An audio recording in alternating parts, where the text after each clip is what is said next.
Bienvenue à tous aux 20h, un plaisir de vous informer sur Espace TV. Bienvenue dans ce journal, voici la une de l'actualité. Les taxes à l'importation du riz blanc connaîtront une hausse au niveau des services de douane à partir du 1er décembre. Cette décision du ministère du Budget inquiète les commerçants importateurs qui craignent une flambée du prix de cette denrée de première nécessité. Une nouvelle série de manifestations annoncées par le FNDC. La marche des femmes est prévue ce mardi 19 novembre, à l'enterrement des jeunes tués lors de la dernière marche pour le 21. Une grande marche pacifique est programmée le mardi 26 novembre à Conakry. Abdourahmane Ba nous en dira plus dans ce journal. Et puis des manifestants pro-démocratie ont incendié lundi matin l'entrée du campus hongkongais où ils se sont retranchés pour empêcher une intervention de la police qui menace de son côté de répondre avec des balles réelles aux armes létales des protestataires.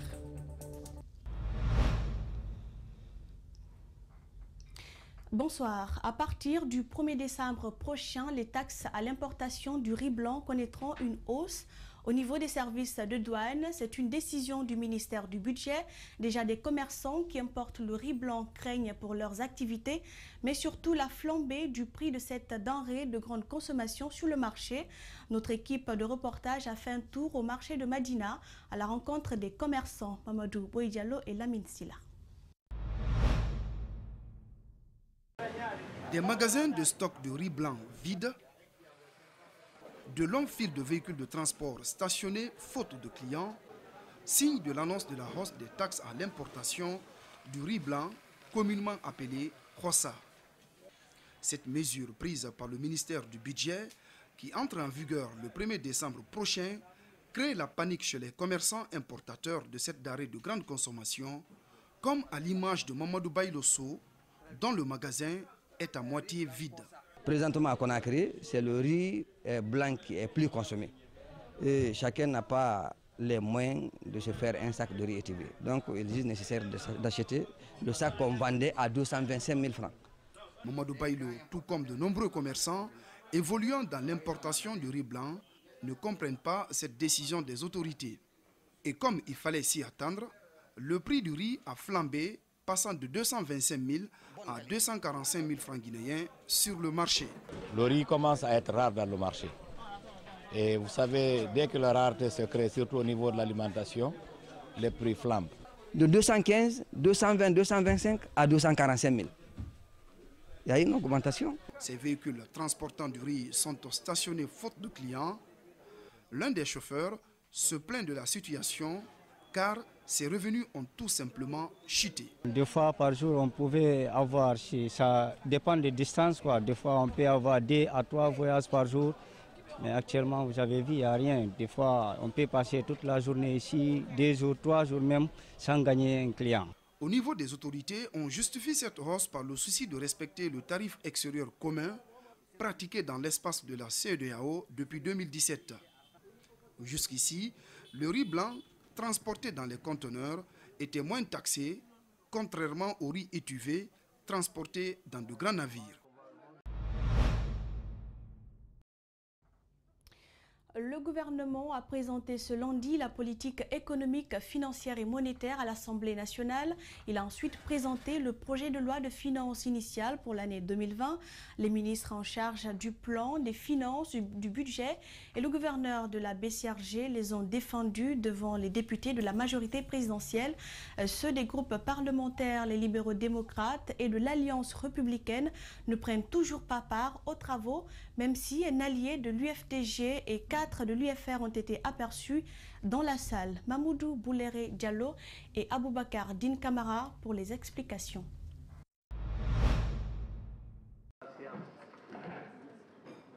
Selon le décompte du secrétaire parlementaire, 52 députés ont pris part à cette plénière. 4 du groupe parlementaire Alliance républicaine et un allié des libéraux démocrates. Les membres du gouvernement concernés ont procédé à la présentation de l'économie nationale. Les grandes masses et soldes caractéristiques du projet de budget de l'État pour 2020 se présentent ainsi qu'il suit. Recette totale 21 000 milliards, 21 706 milliards, soit 15,1 15% du PIB. Dépenses totales 26 730,7 milliards, soit 18,3% du PIB, dont 9 478 milliards en dépenses d'investissement, soit 7% du PIB. Le solde de base 922,30 milliards, soit 0,6% du PIB. Le ministre de l'économie et des finances indique que la croissance économique est évolutive. La Guinée a enregistré un taux de croissance moins de l'ordre de 9% sur la période 2016-2018. Ces performances associées à celles des autres sous-secteurs permettent de prévoir un taux de croissance annuel supérieur à 6% à fin décembre 2019. Le gouverneur de la Banque centrale a lui exposé sur le plan monétaire. Il a fait mention de la nécessité de migrer vers la monnaie unique de la CEDEAO. Le Séninabé est conscient des enjeux que représente la monnaie éco pour la Guinée. Écoutez, les obstacles sont là, il faut se donner le plaisir de les vaincre. Selon le chronogramme de la deuxième tranche, les ministres sont programmés du 4 au 14 décembre 2019 pour défendre leur budget sectoriel. La session sera clôturée le 24 décembre prochain. Je vous l'annonçais, le FNDC appelle à de nouvelles manifestations le mardi 19 novembre pour les femmes du mouvement. L'enterrement des jeunes tués lors de la dernière marche funèbre le jeudi 21 novembre et une grande marche pacifique le mardi 26 novembre à Conakry. L'itinéraire n'est pas encore déterminé. Le compte-rendu de cette déclaration, c'est avec nos reporters Abdourahmane Ba et Aliouba. Dans son communiqué numéro 028, le Front national pour la défense de la Constitution se félicite du travail abattu depuis le début de la lutte contre le changement constitutionnel. Il déplore par la même occasion les nombreuses violences qu'il répertorie à la solde des forces de l'ordre. Le FNDC déplore les graves violations des droits humains perpétrées par les forces de défense et sécurité depuis le déclenchement de ces manifestations le 14 octobre 2019. Notamment les meurtres et multiples arrestations arbitraires des citoyens et leaders du mouvement. Si le président dit être serein et à l'écoute du peuple de Guinée, le FNDC quant à lui voit un chef à la recherche de repères. Les différentes manifestations du FNDC ont ébranlé considérablement le président Alpha Condé et son clan tout en alertant la communauté internationale et les organisations de défense des droits de l'homme sur les dérives dictatoriales du régime guinéen. Le FNDC réitère son engagement à barrer la route à ce projet de réforme constitutionnelle et appelle les citoyens à se tenir prêts pour de nouvelles mobilisations. Les femmes du FNDC de Conakry et de plusieurs villes du pays ont décidé de marcher demain mardi pour dénoncer les meurtres de leurs enfants victimes des répressions sanglantes de ces derniers temps. La coordination nationale du FNDC appelle à son tour à une grande manifestation pacifique le mardi 26 novembre 2019 à Conakry sur un itinéraire qui fera l'objet d'une large diffusion dans les heures qui suivent. L'enterrement des dernières victimes de l'expédition punitive orchestrée par les forces de l'ordre dans les quartiers de Conakry et lors de la récente marche funéraire est prévu le jeudi 20 novembre 2019. Nous partons à l'intérieur du pays. Les populations de Zérékoré étaient largement mobilisées ce week-end à la place des Martyrs pour réserver un accueil chaleureux au président guinéen. Dans son discours d'ouverture, le chef de l'État a avoué que c'est contradictoire que des gens se disent démocrates en ayant peur que le peuple s'exprime. Comme à ses habitudes, Alpha Condé a lancé des pics à ses opposants. Mohamed Valektouri, reportage. Devant de nombreux cadres et citoyens, le chef de l'État a vanté les acquis de sa gouvernance en citant quelques actions réalisées. Dans un ton ferme, Alpha Condé rappelle que la démocratie est l'expression du peuple. Seul le référendum peut départager les pro- et anti-nouvelle constitution. Le train de la Guinée a démarré. Il y en a qui veulent arrêter ce train, mais ils perdent leur temps. Mais la démocratie, c'est quoi? Les latins disaient Vox populi, vox Dei, c'est-à-dire la voix du peuple, c'est la voix de Dieu. Comment peut un démocrate avoir peur du suffrage universel?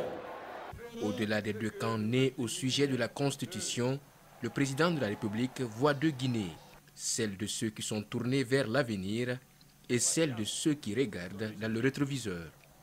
Je ferai ce que le peuple des Guinéens veut. Nous savons qu'il y a des gens qui n'hésitent pas à tirer sur les gens pour accuser nos forces armées.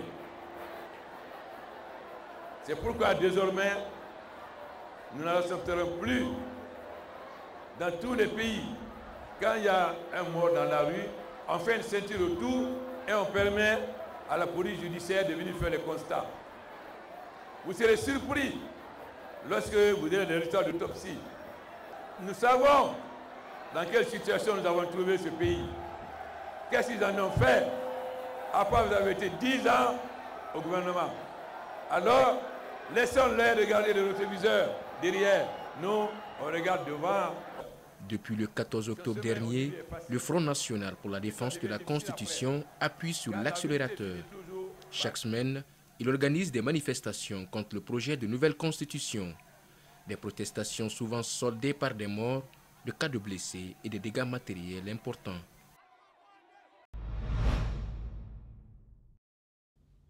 Retour à Conakry. Le 3 décembre de chaque année marque la journée mondiale des personnes handicapées, une occasion pour faire le point sur les avancées de cette couche vulnérable.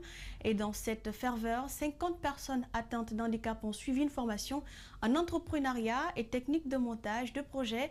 Elles ont reçu leur attestation. Mamadou Saluba, Lamine Silla et Ismaël Nabé. Après 2 semaines de formation en entrepreneuriat et technique de montage de projets, les 50 personnes handicapées reçoivent leur attestation. Une initiative de l'Organisation de secours aux handicapés de Guinée à travers le ministère de l'Action sociale qui vise à rendre autonomes les personnes atteintes d'handicap. Les personnes handicapées, comme on aime le dire, ce sont des citoyens à part entière qui ont les mêmes droits, mêmes devoirs que n'importe quel citoyen. Leur mission est aussi être capable de se prendre en charge pour servir aussi la nation guinéenne. Et pour rendre cette ambition plus concrète, l'Organisation de secours aux handicapés à travers leurs partenaires et le ministère de l'Action sociale ne compte pas s'arrêter à cette remise d'attestation. Elle va accompagner quelques projets proposés par ses récipiendaires. L'Organisation de secours aux handicapés de Guinée a pour but d'améliorer les conditions de vie des personnes handicapées afin de les rendre autonomes, indépendantes et assurer leur pleine participation au développement du pays. Le ministère de l'Action sociale ambitionne que chaque personne handicapée puisse se prendre en charge. Elle demande aux personnes handicapées de se former. Les récipiendaires s'en félicitent. La formation était de taille. Les participants tenaces pour les résultats probants attendus. Aussi, ce séminaire de formation de 2 semaines nous a permis de tisser des liens de parenté et de fraternité qui aboutiront à une formation d'un réseau d'entrepreneuriat des personnes handicapées. Les personnes atteintes d'handicap représentent 1,5% de la population guinéenne selon l'Organisation du secours aux handicapés. Cette formation vise à les rendre autonomes, mais aussi à promouvoir leurs droits. Le ministère de l'Action sociale envisage de construire dans les jours à venir des centres de formation dans les régions administratives. Autre sujet, le samedi dernier, le chroniqueur de l'émission Les Grandes Gueules a été pris à partie par des agents de la CMIS 21. Mohamed Mara s'est exprimé sur nos antennes pour expliquer comment l'agression est intervenue. Au ministère de la Sécurité, les autorités de la police optent pour l'apaisement. Le général Ansoumane Bafoué présente ses excuses à la victime et à tout le groupe Adafo Média. Mamoudou Sadio Baldé et Ibrahima Souri Kamara sont allés à sa rencontre. Suivez. Le général Ansoumane Bafoué parle d'un incident malheureux. Des sanctions internes ont été prises, surtout que la victime a réussi à identifier les présumés auteurs. Des mots, peut-être que les jeunes ont placé des mots malveillants à son endroit, en le menaçant par-ci, par-là. Ça peut arriver dans la jeunesse de tout un chacun. Tu as confiance à quoi, moi ceci, donc moi je lui demanderai pardon. Et demain déjà, j'ai convoqué le commandant et l'équipe qui était dans la pick-up, le chef de bord, le chauffeur et ceux qui étaient dedans, qui partaient à la gare, ils seront là. Et dans un premier temps, j'ai déjà pris des sanctions à l'interne. Que tout le groupe de presse élargi aux principales concernées ne se laisse pas habiter par la peur, rassure le général. Que Mohamed Mara sache que sa personne n'est pas visée, les GG ne sont pas visés, les GG ne gâtent rien à la police nationale. Mais ils disent plus haut que ça. Si ils arrivent même, je les vois même, ils arrivent à atteindre des sommets et qu'ils ne se réveillent pas, ce n'est pas un agent qui va être atteint ou moi directeur général et que je vais me chercher à me venger. Non, ce n'est pas possible. Il présente ses excuses, mais si toutefois Mohamed Mara n'est pas satisfait, il peut user de ses droits. La hiérarchie policière mettra à sa disposition les agents présumés auteurs de l'agression. Il sera rétabli dans ses droits. Tout ce qu'il voudra faire de ces agents, s'il veut les déférer, on leur mettra à sa disposition parce qu'il a été victime, il a été frustré, il se dit humilié. On va essayer de le rétablir, mais dans un premier temps, en ma qualité du président de la police, je lui demande pardon et qu'il sache qu'on a la volonté que nos agents ne commettent pas des choses comme ça. C'est pour cela qu'on les identifie, les véhicules sont identifiés, les missions sont ordonnées, les chefs de groupe sont connus. On parle livres et technologie dans cette édition. La lecture est considérée comme un passage nécessaire pour une bonne formation. L'explosion de l'outil Internet et des appareils électroniques comme le téléphone baisse de niveau, le niveau plutôt de concentration dans la lecture au détriment de l'apprentissage. C'est l'avis de certains Guinéens. Dans cet élément de reportage, nous opposons ceux qui soutiennent la lecture avec le livre papier et ceux qui prônent les vertus du support électronique. Abdoulaye Sadio Diallo, Ibrahima Souri, Camara. Rester 10 minutes sans utiliser son smartphone, activer sa connexion et surfer sur le net semble un exploit pour les jeunes d'aujourd'hui. Malheureusement, en Guinée, beaucoup n'utilisent pas Internet et les réseaux sociaux pour se former. Ils s'attellent plutôt à des futilités. Conséquence, le niveau d'apprentissage baisse, notamment dans les écoles, soutient ce professeur. Très souvent, le manque de lecture est la cause invoquée. Vous pouvez aujourd'hui lire une feuille d'un élève ou d'un étudiant, vous trouvez plein d'abréviations dedans, vous trouvez des mots écrits comme si on était dans le langage SMS, des mots écrits très mal, tout ça parce que les gens ne lisent pas. Les gens, ou on peut dire que les gens lisent très rarement et cela affecte, moi je crois que cela affecte pleinement la formation des gens. Le téléphone fait partie de ce qui nous empêche de lire. C'est la thèse défendue par Kouboura Baldé.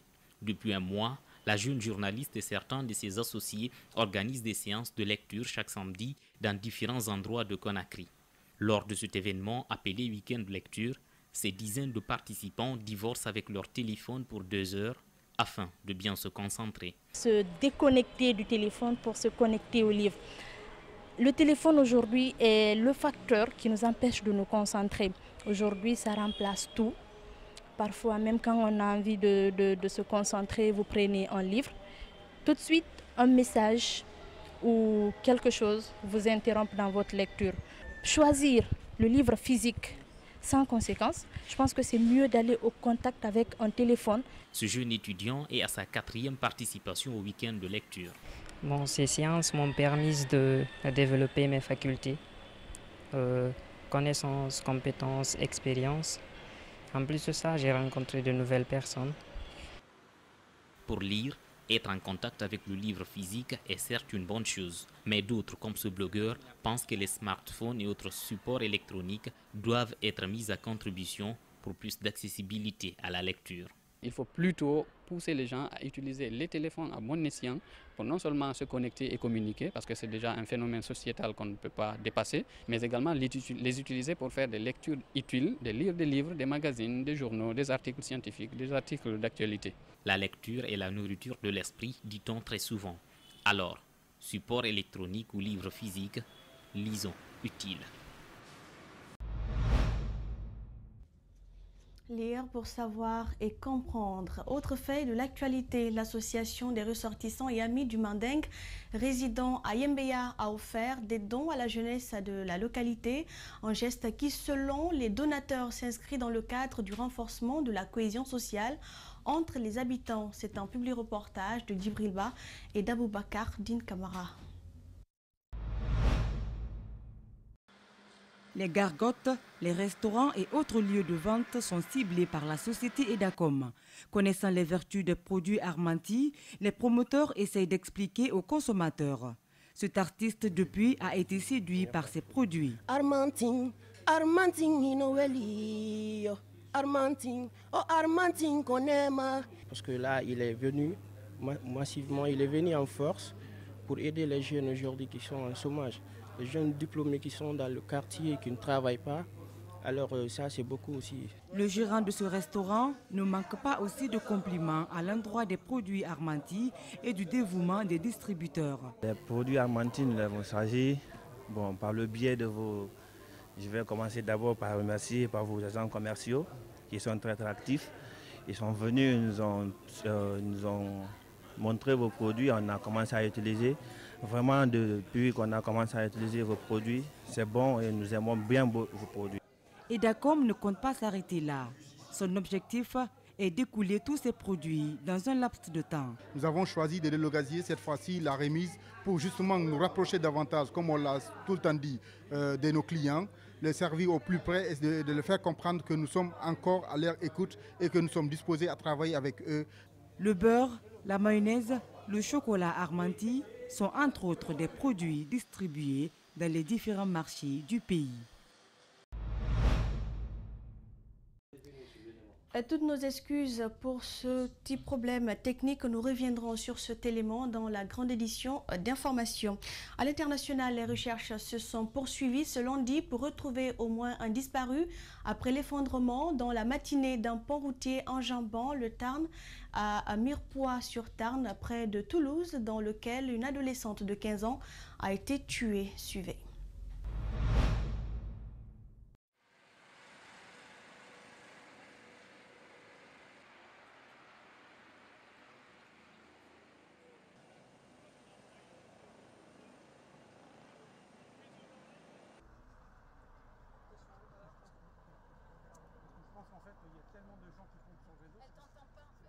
Moi j'étais chez moi et à 8h15 à peu près, j'ai reçu un appel de mon agent technique, un de mes agents techniques, qui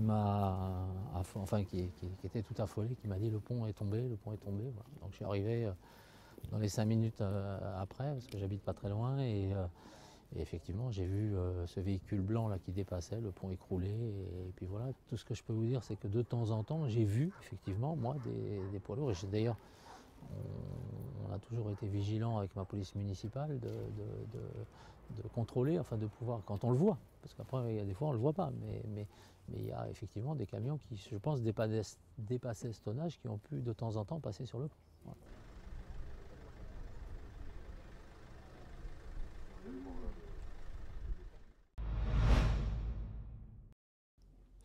Des manifestants pro-démocratie ont incendié lundi matin l'entrée du campus hongkongais où ils se sont retranchés pour empêcher une intervention de la police qui menace de son côté de répondre avec des balles réelles aux armes létales des protestataires. Suivez.